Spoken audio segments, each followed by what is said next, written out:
Hey guys, um, after this big Diablo 4 news this weekend, I've had some time to take all the information in, sit and think about what I liked and didn't like about Diablo 4. And I have to say, really, that um, quite a bit of what I saw I disliked. To me, it almost seems like the direction of the game that they're going in is more of like this couch co-op play arcadey experience that you don't really get in an ARPG. It makes me kind of think of like old Gauntlet Legends or Marvel Alliance, one of those games. Um, but yeah, I'll just get into it and start talking about some of the things that I think they could stand to improve on, or just outright change, or maybe get rid of, depending on what it is. So to begin with, we can talk about their trading. With their current system, they plan to have some items that can be traded an infinite amount of times. So this would probably be your lower tier stuff that just find an abundance of, that you can just trade to whoever whenever you want.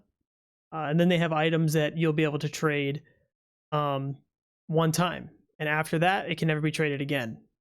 And then they'll have items that you can't trade at all, which I would assume would be like their mythic items, which we'll talk about in a little bit. And I have really, when it comes to that part of the trading system, I have really no complaints. I think I'm kind of indifferent. I think if anything, it's a good thing, for multiple reasons.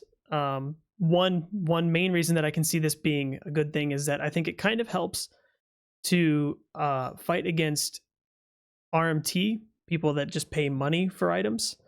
Uh, Mostly because, for the better items, the ones that can only be traded once, once that's traded, it can't just continually be traded by these, websites that charge money for that type of thing. Um, and then there's obviously the best items you can get your hands on, they can't be traded at all. So that kind of helps. I don't think there's too much to say about their current system, at least not for me. But as far as uh, how well this system works, or if trading's even going to be worth doing, is another thing altogether. I think if in Diablo 3 you have a personal loot system, so everybody gets their own loot, um, which is not it's not conducive to a healthy economy, because really you just would have just this flood of items coming from people, especially when you have people that are going to be playing in groups together where they're just getting tons of items, they're just steamrolling content. You're really just going to have this economy that's just filled to the brim with items. I mean, you'll probably be able to just get whatever you want for a reasonable price or a really low price, and it'll really just kind of create a very uninteresting trade system. I'm not really a huge fan of shared loot, but I think it's necessary for a healthy trading economy. Just look at PoE or Diablo 2. Diablo 2 is a little bit different of a beast because when you played back in the day, typically you'd play with random people, if you wanted to do that. And so if you killed a boss, the chances of you getting anything off that boss that was worth a shit are slim. People would probably have add-ons that would pick up the items before you, or they would just pick them up before you. And in a modern game like Diablo 4, you can choose to really, as they said, play by yourself if you want to for a majority of the content. And you'd be able to avoid that if you wanted to. And if you're playing with your friends, I mean, chances are if they find something that's good for you, they'll just give it to you. And if you find something that's good for them, you'll just give it to them. So really having shared loot's not a problem. So I really think if they want to have a trading system and they want it to be a healthy one, they really need to look at going back to personal loot. But I would love to hear what you guys have to say. Okay, so the next thing I want to talk about is character design. And I'm sure if you've been watching anything Diablo 4 and you are a huge D2 fan, like the majority of people that play Diablo are, I think you've been able to see that the talent trees are abysmal. The skills are lacking. Um, the cooldowns. I mean, the cooldowns are a big thing for me. We'll talk about that in a minute. But there's a lot as far as character design goes that is just not looking good right now. Not looking good at all. So I think right now I'm just going to start off with uh, barbarians having this arsenal system that they were talking about. And they kept bringing it up like it was this like revolutionary idea, that it was really cool, and check out this arsenal system. They can have 4 items equipped. Look at how cool it is. And all I could think when I was watching it was, you're actually taking depth away. I get it. Like, I get it to a certain extent. Like, it's kind of cool. You don't have to switch between weapons when you're using certain abilities. But why do that in the first? Why make certain abilities require you to be dual wielding or to have a two-hander? You could have way more depth in the game if Frenzy could use two-handers. If it wasn't just locked behind using 2 one-handers. Like whatever abilities that require, like Upheaval, I think was another one that required using a two-hander.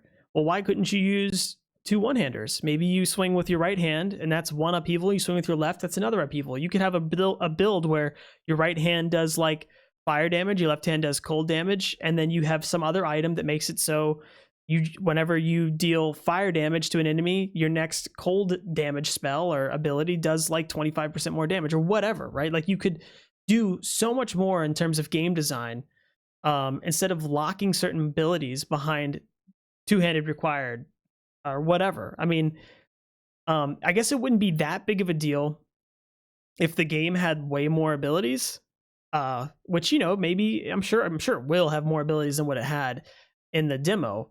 But I mean, how many more? So I don't know. To me, the arsenal system was like not really an exciting thing. It was more like, I don't know. It seemed like a lazy design.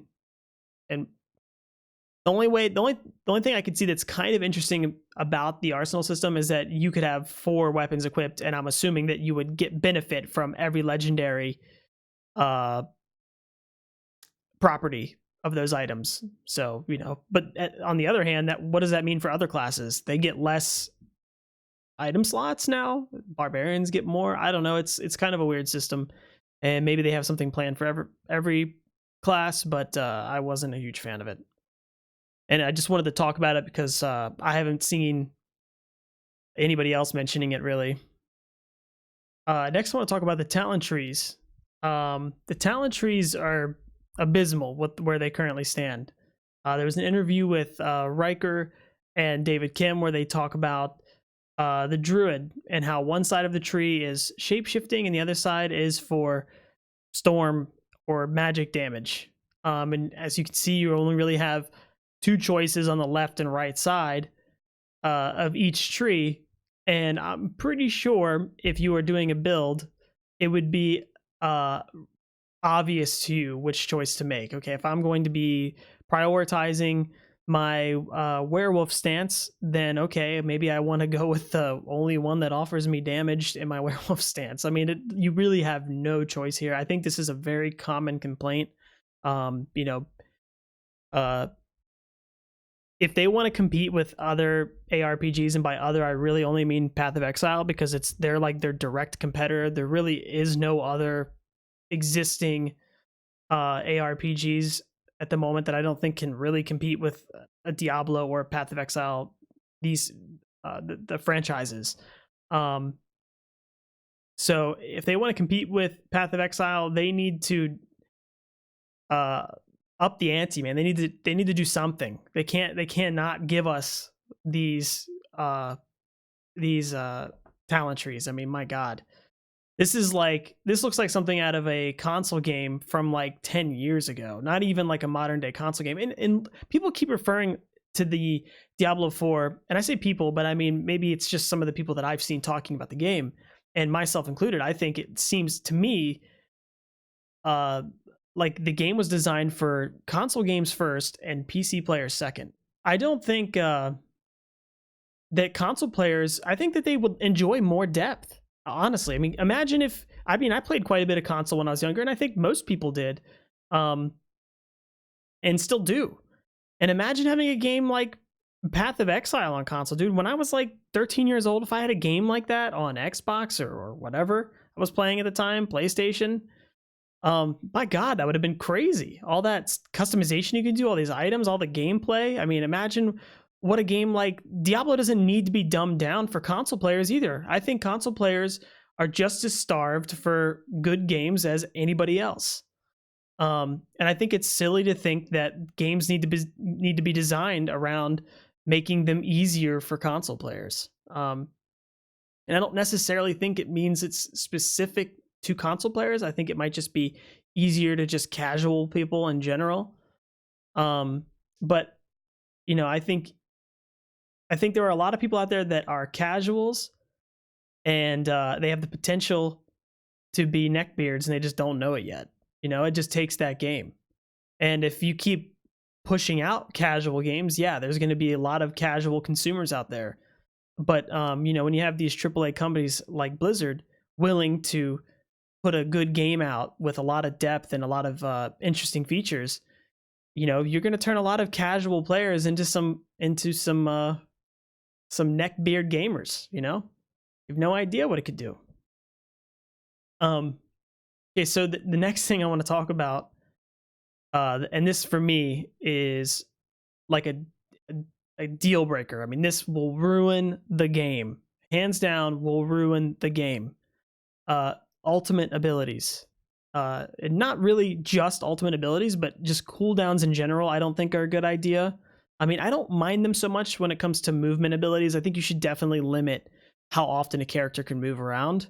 And then, you know, obviously, if they want to prioritize something like CDR or faster casting or whatever they decide, whatever kind of route for whatever particular movement ability, to make that faster, then yeah, that's cool. It gives people the choice to do that. But when you have an ultimate ability in a game, and this is harkening back to what I was saying earlier about Marvel Ultimate Alliance, because in a game like Marvel Ultimate Alliance, you're just playing Deadpool or whoever, and you have these very similar looking skill trees. From what I can remember, I haven't played one since, you know, like 2008, but we have these very basic skill talent trees. And you have an ultimate ability that's on a fairly long cooldown. You just use your ultimate ability. Then you have these other rotational abilities that you use with either X, Y, and B or whatever on your controller. And it's very, very arcadey. But in a game like Diablo, having an ultimate is the worst possible idea, because why would I not do a build around my ultimate? I mean, ultimates are inherently going to be stronger than every other ability you have because it has such a long cooldown. I mean, it's even called your ultimate. Why would I not just find every piece of CDR gear that I could find and just spam my ultimate as often as I possibly can? It really limits what people can do in your game, and it's not a good design at all. It's horrible. It's extremely boring. It's not in the spirit of an ARPG at all. I mean, it really, when I saw the ultimate ability, I didn't like the long cooldown stuff in D3 either, but it almost seems worse in this game. And the fact that they're even calling it ultimates is really bad. But yeah, I mean, if this is something that makes it into release, it, to me, that's like you're already just burying yourself. There's no coming back from that. I think that is one of the game breaking features that I saw at the demo or at BlizzCon or whatever. Okay, so on to the next thing. No stat points. From what we could see on the streams I watched and on the demos, there's only attack and defense. This is something that I've seen a lot of people talk about, and I would assume that, you know, this is something that'll get changed because this isn't just an awful idea. Just in general, to if they're legitimately trying to make an ARPG, having just attack and defense and giving people like no stats, no strength, no dexterity, no vitality. You know, I didn't even see anything about resistances on there. I didn't see any of that. I mean, that's scary, dude. Think about an ARPG with no resistances. You just have defense. You just stack defense. Okay, I feel like I'm taking too much damage. I guess I'll just get an item that has more defense. Okay, so the next thing I want to talk about is stat points. I've seen this on a lot of other videos. I've seen this on, forums and stuff. Having only attack and defense as your stats on gear um, is, I mean, a horrible design, and it very, very, very lazy, and obviously not in the spirit of an ARPG game. Um, this is another one of those things that I think uh, will be something that completely buries their game as well. Um, and this fits in obviously into the character design, because when you don't have things like, you don't have stats like dexterity or strength or vitality or anything like that, or like your mana, um you're taking away less choice for players. In a game like Path of Exile, and I'm not really a huge fan of, I'm not trying to bring Path of Exile to Diablo. And I think there are some people that when you read the forums and you listen to them talk, it sounds like they just want to play Path of Exile. It's like, dude, just go play Path of Exile. There's a lot of stuff from Path of Exile that I think obviously would work well in Diablo, because it's an ARPG, and Path of Exile is like at the forefront of the ARPG genre. So, there are some things that could definitely work from that game into Diablo 4. But I think they should really just take a look at Diablo 2. There's so much in Diablo 2 that you can really do and add into Diablo 4. Like just having your character sheet where every time you level up, you can pick, okay, I want points into my dexterity, I want points into my vitality, I want points into my strength. I mean, in Diablo 2, it really didn't mean much, because what you would typically do is just, okay, I have enough strength just to wear my gear, I'm going to pump vitality. Obviously the game is much older, they could do a lot more now. They have a whole talent tree now. You could go into talents and get more health out of your talents. Say if I wanted to be a werebear, and say there was this piece of gear that I wanted to wear that like was really, really good for my build, but it required me to have like 300 dexterity. So I had to pump a bunch of dexterity just to wear this item. Well, now I don't have that many points left over for my vitality. Well, maybe in the talent tree there is like talents you can work your way towards, where like when you're shapeshifted, you gain like 20% max health or whatever, right? Like you could create these like different avenues of choice through gear, through your character sheet, through stat points, through talents. There's just like not having your stats like dexterity, strength, and vitality and all that is you're limiting player choice again, and you're dumbing down the game. And really, I honestly don't think it's for any good reason. So the next thing I want to talk about, which I haven't heard anybody really talk about, that was streaming at BlizzCon or has talked about it on their stream that was at BlizzCon, and something that I think is worth mentioning and worth discussing, is resource generating abilities.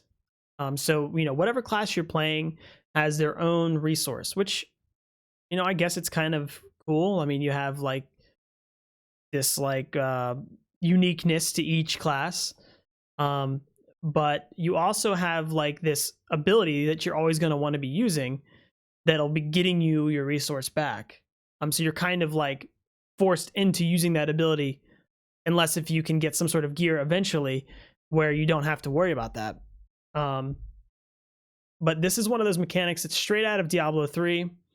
I'm not entirely sure how I feel about it, because it is something that's different. It's not like you're completely reliant on a flask, which flasks are weird, because flasks aren't entirely like a engaging mechanic. It's not really that fun to use flasks. Like personally in Path of Exile, when you have like 4 or 5 flasks and they become like a integral part of your build and you're just spamming them, it's one of my least favorite things about Path of Exile. I cannot stand the flask system and having all those flasks. I don't think it's fun at all. But I also don't know how I feel about having abilities that just give you resource back, because I feel like you're also limiting again what a class or how a person can build their character. You know, you could take away some of the class identity and give everybody mana again. Um, and maybe add in like a flask that, you know, mana flask that's just set on another button. With like a similar cooldown that your health flask has or something. But you know, then you have stuff like you could put on a gear like mana regen, or mana on hit, mana on spell hit. There's so much you could do in terms of like customizing your character around your resource regeneration or resource generation, that I feel like having just an ability that gives you that resource back that you'll just be using as a filler, I don't know if it's entirely that fun. I don't know.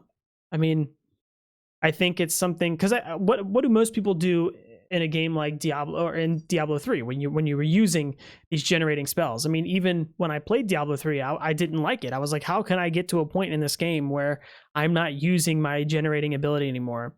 Because it's not an enjoyable mechanic for me. And it's the same thing with, you know, like PoE. It's like if I'm running out of mana constantly and I can't use my abilities, it's like, okay, I need to get to a point to where I don't need a flask and I can somehow keep my mana up all the time. Because using a flask for me isn't fun. It's not fun to run out of mana when you're trying to use your ability or use your abilities in a clutch situation. It's a different take on a resource generating system, and I'd like to see what you guys have to say about it. So, you know, feel free to comment below and say, give me your opinion, because, you know, I'm not entirely sure. Is it something that should stay? Is it something you think should go? You know, I'd love to hear what you have to say. So, character customization. This is a big one. The devs said that they want the character customization to be centered around legendaries. And basically, legendaries they're just going to create a play style for your character, which me and in my mind, when I heard all this, it sounded like, okay, so you're going to be equipping these legendaries and they're going to alter the way your ability works.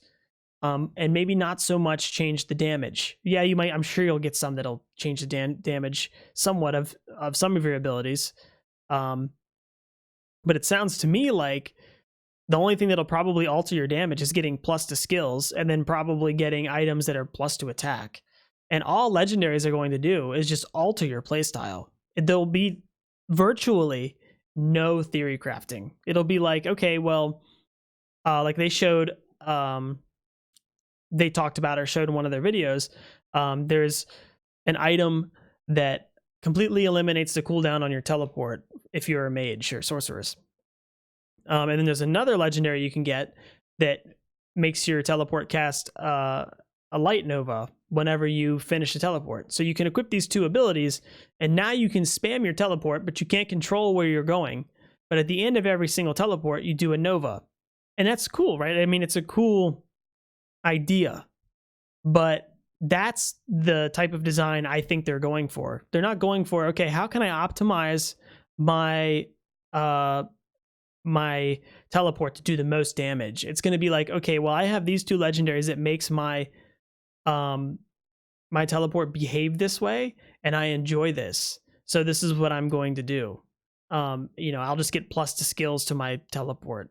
It doesn't seem to me like you are going to be building around or theory crafting abilities as much as you are going to be just theory crafting a play style. Not so much the damage and your defense. You know, all of that will be in you won't be thinking about any of that. It's also worth mentioning too that skills change as you put more points into them. So say you put 4 points or whatever, 5 points into a skill, you unlock the next stage of that skill. You put 5 more points into that skill, you unlock the next stage of that skill, until eventually you just unlock the ultimate form of this skill, and that's it. I think that they're really, really missing out on an opportunity for further customization and further theory crafting opportunities. Okay, so I made a skill tree system here that I think could be a decent idea. It doesn't have to be super in depth, but if you think about it, if a skill system if every single skill in the game had something similar to this, it would open up a lot of options on top of having a talent tree and itemization and whatnot. So let's say you were the druid and you were using that ability that turns you into a werewolf and you were attacking. I don't remember what it was called, but let's just say it's called Wolf Claw.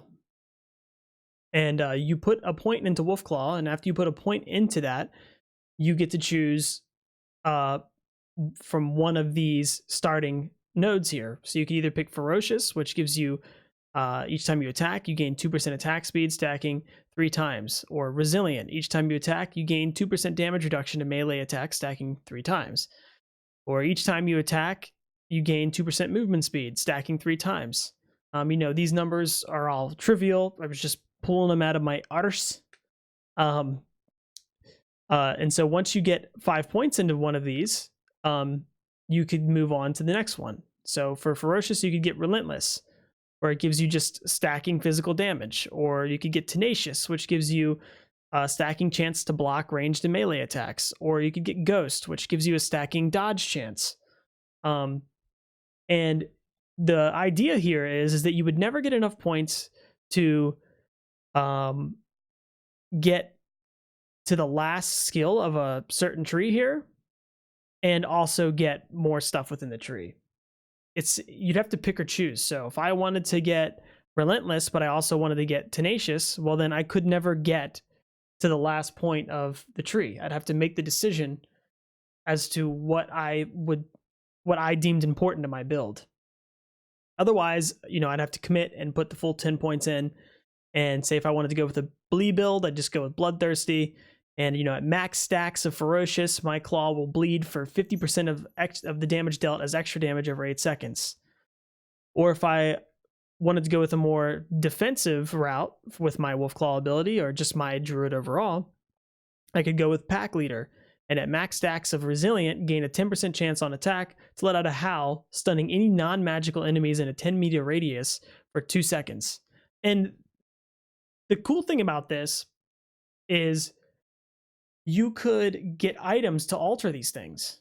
So down here, I didn't come up with a name for this last one, but if you went down the route of like your mobility for your druid for this particular ability, at max stacks of Swift, your movement abilities will leave a decoy of yourself behind, taunting enemies for 5 seconds. All of this stuff can be altered with legendary items, and it could completely change how you build your character. So say I decided to go down this route and I had the decoy. So every time now I use my movement ability, whatever that might be, which I think for the druid on the stream, the one that they showed was you charging in werebear form. So every time you decided to use that ability, you would charge, you would leave a decoy of yourself behind for 5 seconds, taunting. Well, what if I found a legendary, and let's just say, let's just say this last one is called Nimble. Let's say we find a legendary boots or something that say, your Nimble ability, the decoy left behind by your Nimble ability now explodes, dealing 200% weapon damage as fire, or something like that, or whatever. So now the way that you've spec'd into this one ability, and with that one legendary, you could decide to try to make an entire build off of just that one thing. And maybe I want to just charge around in werebear form, leave my decoy behind, and it explodes. There's just so much more you could do with this. Say this Pack Leader one.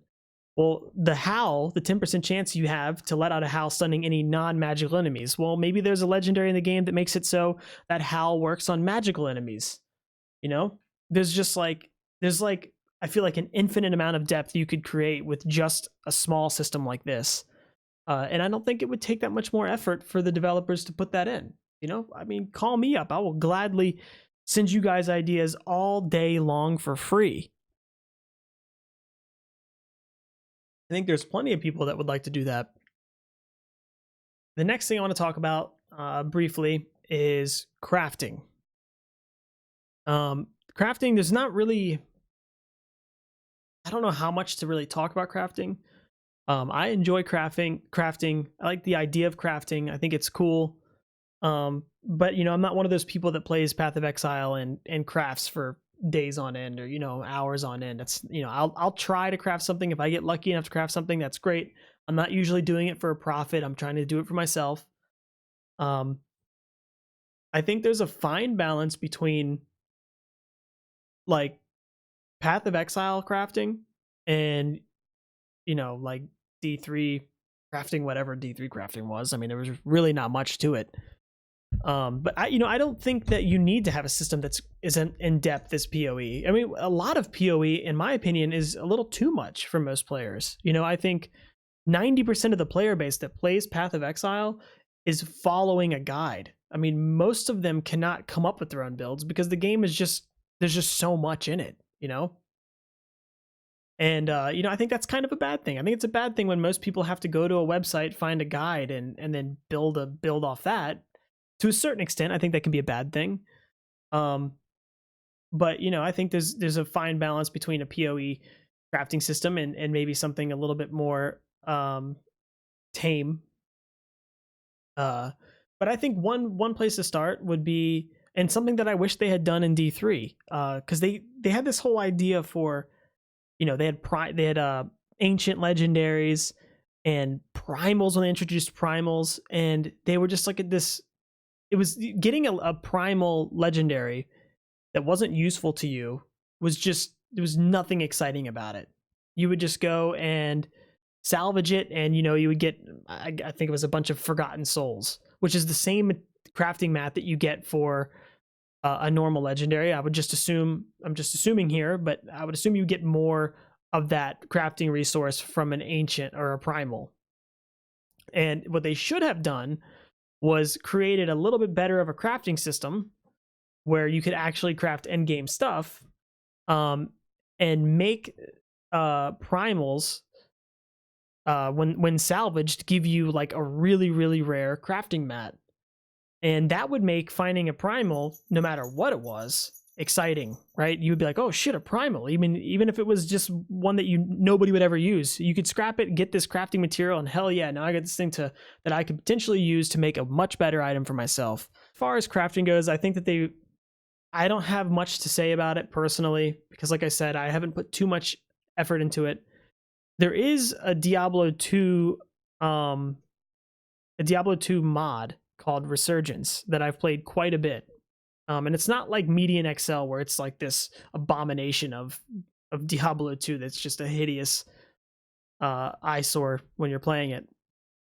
It's actually a really well made game, and there's a really good crafting system where there are certain crafting mats you get that are pretty rare. Some of them you can only get them in certain areas of the game that are a certain monster level or above. And so you already have to have a build that's strong enough to do it, and the builds have to be good to even get to these areas. And then you have to get lucky enough to get the item once you're there. And, that could take days before you even see one. And then you could take that one crafting mat, take an amulet, and take a gem like a diamond, put it in the cube, and create like a really unique amulet. And depending on what gem you used, altered what affixes and suffixes or whatever rolled on your amulet or sword or whatever it is you decided to do. And it's not a super in-depth crafting system, but it's in-depth enough to make it really interesting and exciting. And then when you roll an item, since it's all random, you're like, you hope to get really good rolls, and sometimes you do, and it's a lot of fun. And if you guys have never tried it out, I think you should really try the Diablo 2 Resurgence mod. The reset is November 8th, so in 2 days as of me shooting this video, there will be a new season, I guess you could call it. It's definitely worth trying out. On to the gameplay. One thing that I think in the gameplay is important to me, and I think might be important to some people. This is one thing that I couldn't get like a general idea of what people liked. I think nobody really likes in Path of Exile where you're running around and you're deleting everything, and then all of a sudden you get one shot, right? So your character like kind of feels like this god where you're running around and you're like one-shotting everything, but then you get one shot, so that feeling of you being a god is like completely gone. Um, and so you can never really get this like fine balance between the two, it seems like, which is, I guess, kind of what the game is designed for. There's just so much stuff in the game now. Maybe your character can only do certain things, that's what it seems like. But I think, and this is just my opinion, and I'd like to hear what you guys have to say, but I think you should be able to get to a point where you do feel like kind of like a god. I think Diablo 2 actually does a good job of this, because when you have a really strong character, you don't necessarily go down and like two-shot a boss, but you will fuck a boss up pretty fast, and it feels good. Once you've put all the time and effort into building your character up. And that, I feel like, is how it should be. I don't think there should ever really be like, if you've spent the time on your character and you've made a good build, I don't think there should really be like an area where you're like beating on a boss for 20 minutes, or it should feel like you've finally got to this point in the game where you've made a good character and you can just like kill things relatively fast and not have to worry too much about dying either if you've designed a good build. Diablo 3, their whole like infinite scaling system, my god, was, I think, awful. To me, I was awful. I mean, I did not like having to sit there fighting the same monster for, like 5 minutes. It did not feel like you had developed a strong character. It didn't feel like you had a good build. It was not satisfying. Maybe it was satisfying to some people, because the whole objective was really to just push a greater rift, the time, you were racing against time. But to me, just sitting on top of like 50 enemies and just watching them not die, it's not fun. It's not a fun way to play the game. Also, the end game where you get super strong like that, it shouldn't be designed for everybody to be there. This end game should be designed for the people who want to put the time in and build their builds and get to that point. It shouldn't be for Jimmy who found an ancient set, an ancient legendary set or whatever they're called, and now he can just go steamroll the same content that you've been doing for the last 3 days, but you spent weeks on it, getting weeks on this build to get to that point, and he just got a set and now he's doing it. I think it definitely should be kind of, should be like these stepping stones. Certain areas should be, for like the people that want to put the time in and build these good builds. And, if you want to be a casual player and do other things, I'm sure that there'll be things you can do at a casual level. World bosses. World bosses is a weird idea, and I've always felt like world bosses were weird in every game that they've been introduced in. The first time I remember ever seeing a world boss was in Rift. And at that time, I was like, wow, this is a really cool idea, seeing like these world events going on. Where you could just be running around and then they're there and then you show up, but there was also a lot of times where nobody was there and you were just looking at this world event and, couldn't do it. But actually what it ends up happening is that they become these like Zerg fests. You just get a bunch of people show up and they Zerg it down, and there's really nothing interesting about it. It's just like, oh, here's this big thing that you just kill and get loot from. And I think one of the worst things about it is, at least in an ARPG, is that I could just show up, say my build is awful, and I don't have anything that I'm not contributing. I just show up and I make sure that I hit it a few times, and then I just stand out of range of the boss and let this group of people kill it for me, and now I get free loot off the boss. I don't know. I mean, I get the idea of it, and I can see why it can be sort of interesting. I know it's not like going to be like some, like, I don't know, it's not going to be like a primary way to play the game, like farming these world bosses, or maybe it will be. Who knows? But I don't know, I think that's something that I'd like to get your guys' opinion of. I have no idea. To me, it's a kind of a weird thing. I think it would be really cool if maybe they made it so you could only kill the world boss like once a day, or it was like within a timed lock thing, especially since this is going back to when I was talking about trading and personal loot and shared loot. If they decide to go down the route of shared loot, you couldn't have a world boss with shared loot. So you would obviously have to give people personal loot off the world bosses. So if that's the route you go, then you wouldn't want to be able to let people just farm world bosses endlessly. You would want to put it on a time limit to help negate people just like stacking up on personal loot from world bosses. But it could be interesting, you know, if only certain items can drop from world bosses, and but I guess it all depends on how they design it. You know, if you can just tag it and stand 20 feet away and let everybody else kill it, then I don't know. It's just there. Something else, Quinn69 asked in his interview if solo self-found was going to be in the game. And they said there's no plans for that. And I think that's a really big mistake. A really big mistake. I don't really know how they would be able to design solo self-found. I mean, if they're already designing the game in this way that where you could randomly run into people in the world, and then you have like world bosses, so you're already not going to be doing that solo. So it seems to me like just the way that they're designing the game, that solo self-found will never be a thing in the game. But I think that they really, really need to take a look at Path of Exile and realize that these guys are their direct competitors, and what people enjoy in that game to a certain extent, like solo self-found. That seems solo self-found is such a huge part of the viewing audience on Twitch, and Twitch is huge in the success of games nowadays. You know, like streamers are like single-handedly carrying games in terms of their popularity and success. And something like a solo self-found league will create this like competitive atmosphere amongst streamers that exists on Path of Exile, and will just transfer over to Diablo 4, and will make a big difference, in my opinion, and the longevity of the game. So I think if there's a way that they could introduce it, I think that they should, you know, or try to figure out a way to do that. It's important. Leaderboards. So leaderboards, the way that they talked about it is it's not going to be based off like your level. Apparently max level is going to be, well, currently is 40. So I don't think we could probably expect it to not be much higher, maybe in between 40 and 70, because 70 is the max level in D3.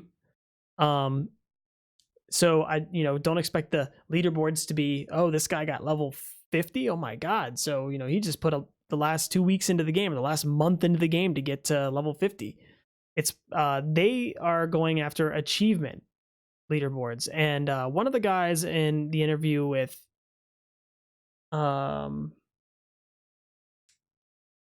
it Quinn? It was one of the developers. He had said, think seasonal achievements with Diablo 3.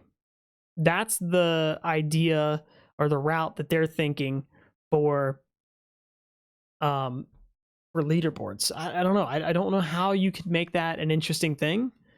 You know, I really don't think there are some parts about ARPGs that I really don't think that the developers need to overthink or reinvent. Like, how can we make a leaderboard unique and different? You don't have to. Look at Diablo 2. Look at how just people pushing to 99 and how crazy that was. I mean, obviously it doesn't have to be that insane. I mean, because insane. It took a lot of time to get to 99 in Diablo 2. But it works, you know, especially when you're playing hardcore and there's a guy who's like 98, you know, and there's another dude who's 98, and one of them dies, you know, and they're just trying to get, you know, they're racing together. It's like that kind of leaderboard is exciting, and it doesn't take any rethinking to do that. It works. People know it works. And it works in Path of Exile to a certain extent too. I mean, maybe they could have both. I mean, I don't know. I guess we'll have to see what their plans are for new leaderboards, but I you know, sometimes you don't have to reinvent the wheel, you know. And this, I guess, is a small thing, but something that I think would make a huge difference is the flash when you hit an enemy. In Diablo 3, it's there, and in D4 on the demo it was there too, but whenever you hit an enemy, they make the enemy flash white. um, and it's very, very arcadey, and it's like it breaks your immersion. I don't think it's necessary. And you're going for this like dark, grimy, gritty world, and then you're like getting flashes of light when you're punching something. It's just, I think it's bad. Um, just my opinion. Maybe I'm wrong. I don't like it at all. Okay, and lastly, we'll talk about itemization, and this is something that I think we've kind of talked about over just the course of talking about all the other aspects of the game. But so the way that they currently have it set up is they'll have normal, magic, rare, legendary sets, then ancient legendary, ancient sets, then mythic items being the last and greatest thing you can get. They said that mythic items you can only equip one mythic item on your character, and they'll have 4 legendary properties, as opposed to just like the one, I guess, that most items have.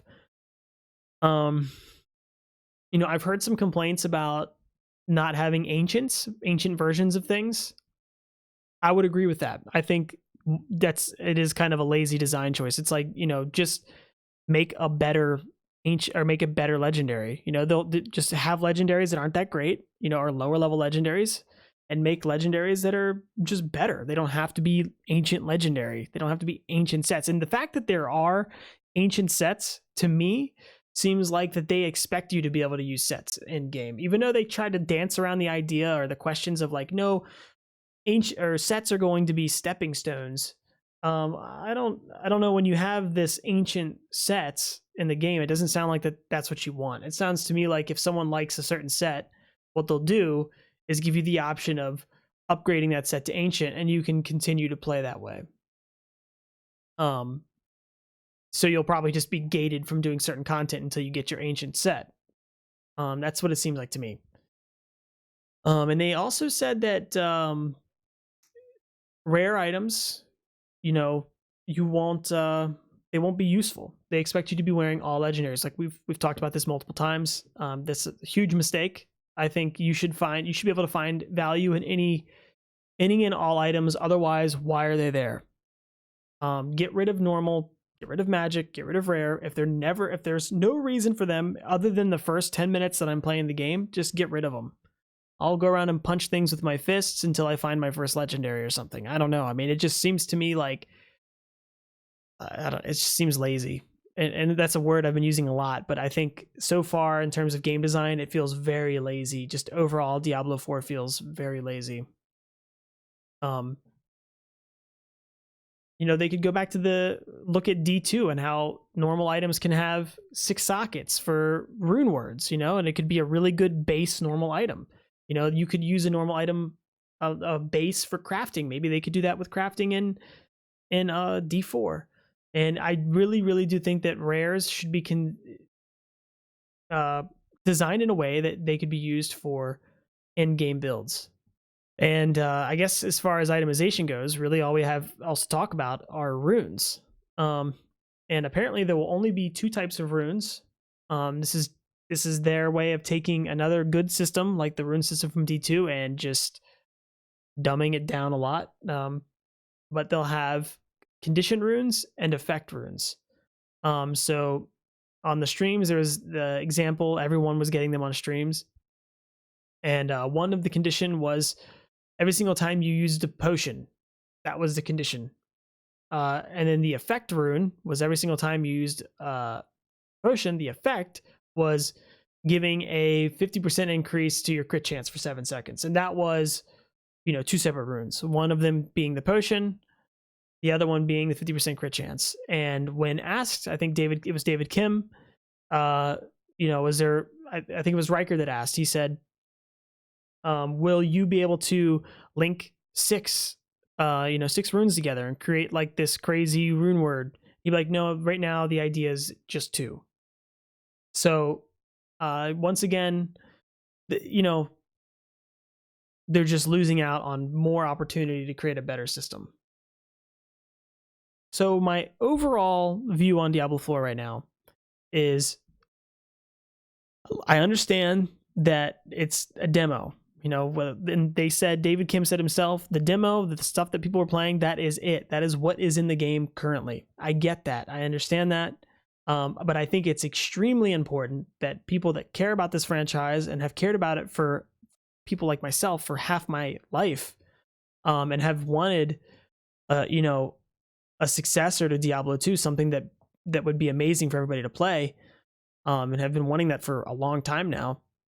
It's very important that we, as a community, speak up and give our opinions about what we think was bad in this demo and what they showed us. And to be honest, you know, a lot of it was bad. You know, I didn't get a chance to play it myself. I wasn't at BlizzCon, but from what I can see, it looks like, and from what I've heard, it plays really well. It's really smooth.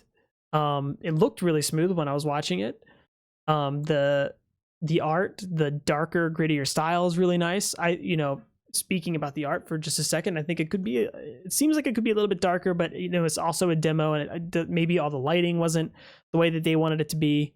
But it was definitely way better than D3. But yeah, I mean, they have a really solid engine and base for a good game, but they need to essentially scrap everything they showed. I mean, the itemization is not good. The ultimate abilities, I mean, my God, if there's one thing I cannot stress enough with this video is the ultimate abilities and the long cooldowns. Please, please, please just get rid of the ultimate abilities. That is the worst idea for an ARPG. How are they going to handle the loot? You know, I think they really should have shared loot if they want to have a healthy trade system. They need to have a pretty in-depth crafting system. Their talent trees need to be completely overhauled. There needs to be a lot more choice within their talent trees. Their skills, just that little example I gave you earlier with the skills, I think is a very relatively simple system, and it would make a huge difference in terms of how interesting their game is. But yeah, if you guys have any other thoughts or opinions on what you would like to see in Diablo 4, or if maybe you think I'm wrong about what I was saying for a lot of these things, then feel free to comment below and let me know. But yeah, thanks for watching, guys, and I'll see you later.